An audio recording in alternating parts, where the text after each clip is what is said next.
This is 5 on your side at 6. Focused on you. A sudden decision to fire Blues head coach Craig Berube leaves the St. Louis hockey community stunned. The news came shortly after last night's game, and now Drew Bannister is the interim coach. Good evening. Thank you for being with us. I'm Ann Allred. And I'm Mike Bush. The Blues shared the news after losing to the Red Wings. Berube was popular among Blues fans for helping bring home the team's first and only Stanley Cup back in 2019. Corey Miller begins our team coverage with what's ahead for the team. Corey. Mike, this is not the first time Doug Armstrong has fired the current Blues head coach in the middle of a season. In fact, it's the 4th time he's done it.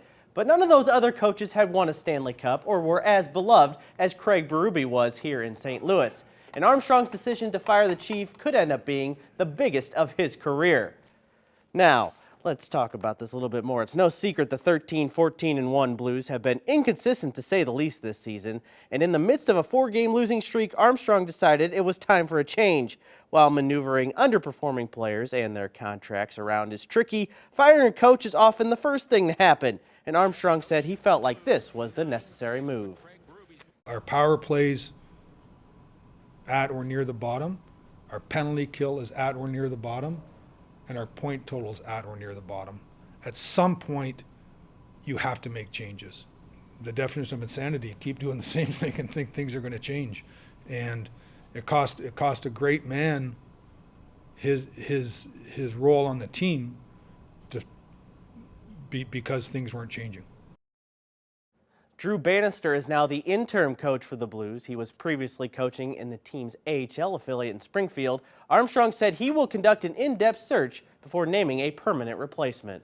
The sudden departure of Coach Berube has fans talking tonight. Some were at the team practice today looking for signs of life from a team that has lost 4 straight games. Holden Kerwicki continues our team coverage and joins us live from Enterprise Center with more on fans' reaction to this news. Holden. Well, Mike, many of the fans that I spoke with today were shocked, stunned, and saddened that the Blues parted ways with the coach who finally brought this city a Stanley Cup. They came out to practice today, though, looking at 2 things: how the team responded to Berube's firing and what the front office is going to do next. Let's go Blues! Let's go Blues! After a ticker tape parade to wrap up the 2019 season,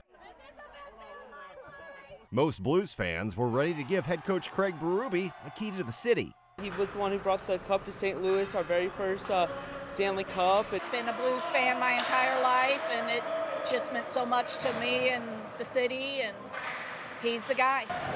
4 years later, fans like Kerry Jenkins and Drew Dempsey could only sum up their emotions in one way as they took in the first Blues practice after Berube was shown the door. Anger, frustration, I just watched the game last night and thought if the Red Wings players that used to be on the Blues seemed more motivated by Kelly Chase up on the big screen than the current Blues.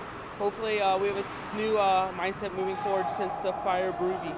During his first press conference since Berube's dismissal, Blues GM Doug Armstrong's message was clear. The fans are smart. They know when they leave the building whether they got their money's worth. It's not hard, and we got to give them their money's worth on a more consistent effort. While admitting that the team has fallen flat, Jenkins and Dempsey were clear that they don't place the blame squarely on Berube. I would say the team is definitely not skill-wise what it used to be. And it's not Berube's fault that these guys don't seem to care. My name is on everyone's contract, Craig's contract, the coach's contracts, the scouts' contracts, the trainers' contracts, and the players' contracts. So this is my problem. With that in mind, Blues fans say they're not ready to turn the page on this season. But I think that some of the young guys have really pulled the team up, and I think that we have a great future ahead of us. These guys come and go. I'm Blues hardcore, unless they bring back Mike Keenan to coach. Now, earlier today, I put an informal poll up on the app formerly known as Twitter, asking Blues fans who they thought was to blame for the Blues' struggles this season. Berube actually finished 4th in that poll. Number 1 was Doug Armstrong, followed by the players, and then finally, St. Louis's favorite scapegoat, Stan Kroenke. Reporting live outside of Enterprise Center, Holden Kerwicki, 5 on your side. Right now, small business owners are suing the city of Brentwood, saying they're being forced to leave to make way for a new development. Justina Coronel joins us live from Brentwood at Convergence Body and Dance with their reaction. Justina. Yeah, I heard from those owners earlier today as they held a news conference here, and they say this is unfair and just wrong. Now, just yesterday, they actually filed a lawsuit against the city of Brentwood, some of those owners along here Manchester Road. That's because this summer, the city voted to approve a redevelopment agreement with Green Street for a $400 million mixed-use plan covering 77 acres. Now, the lawsuit said the plan included a study declaring the area north and south of Manchester Road between South Hanley and Brentwood Boulevard as blighted. Now, the group is being represented by the Institute of Justice. The attorneys tell me they believe the city is using eminent domain to raise tax rolls since these businesses are thriving. The owners say they don't want to leave what they've already invested. We want to be part of the redevelopment, not kicked out for redevelopment. We've supported the city of Brentwood all this time, but now we feel like the last thing that Brentwood is doing is supporting us. Reach out to the developer Green Street and the mayor of Brentwood and the communications manager. I have not heard back from anyone yet. Reporting in Brentwood, Justina Cornell, 5 on your side.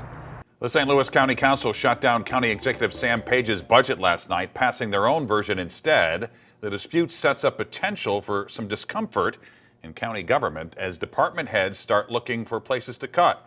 Political editor Mark Maxwell is here to break it all down. Mark? Yeah, it might have been Mark Twain who said figures don't lie, but liars figure. That might sum up the serious spin coming out of the county executive's office and county council as both sides spend their political energy in this budget battle bickering over the definition of a cut. You have to look past that and focus on the underlying issues. St. Louis County Executive Sam Page brushed off criticism leveled at him Tuesday night by County Council Chair Shalonda Webb. Stop trying to legislate with headlines and threats and cheap shots.